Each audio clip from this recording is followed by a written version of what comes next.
Hi friends, నేను miss వచ్చాను. ఈరోజు నేను రామ్కి బండికి వెళ్ళేవండి. ఉదయం 6 గంటలు 5:30 అంటే 5 గంటలకి వెళ్ళామండి మేము.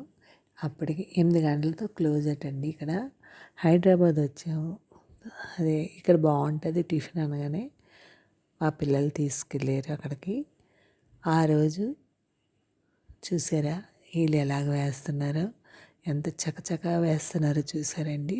దోశ ఒకటి నాకు దోశ మేము ఒక దోశ తినేసరికి ఇంకో దోశ తీసుకునేసరికి అంటే ఆర్డర్ ఇచ్చేటప్పుడు ముందు ఇచ్చేసిన మనం తీసుకున్న వరకు ఆ వేడి ఉంచేసారు. ఆ వేడి మీద ఏమైందంటే కరకర గట్టి అయిపోయింది. నాకు తెలీదు అది గట్టిగా ఉంది. మళ్ళీ కావాలంటే అది ఇచ్చేస్తే ఇంకో దోశ ఇస్తారట. నాకు తెలీదు. నేను అలాగే తినేసాను గట్టిగా ఉన్నా సరే. అంటే బాగుంది, టేస్ట్ అయ్యింది.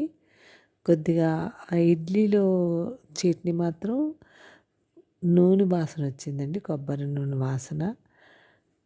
ఉన్న ఒక చట్నీ, ఓన్లీ పన్నీర్ దోశలు రకాలు, కారపొడి దోశలని ఇలాగే చేస్తారు. మేమైతే పన్నీర్ దోశ తీసుకున్నాము. మనకి ఏది కావాలంటే ఇస్తారు. కానీ 8 గంటల వరకు ఉంటుందండి ఈ టిఫిన్ సెక్షన్. కానీ చాలా బాగున్నాయి టేస్ట్. వాళ్ళు సప్లై చేయడం కూడా బాగుంది, నీట్నెస్ కూడా బాగుంది, అన్నీ బాగున్నాయి. ఎవరైనా హైదరాబాద్ వస్తే ట్రై చేయండి. నేను హైదరాబాద్ వచ్చాను చూడడానికి, ఇక్కడికి వచ్చాను తినడానికి. అంతేనండి.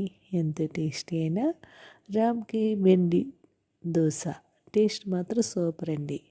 మీరు ట్రై చేయండి ఎవరైనా కావాలంటే. Thank you.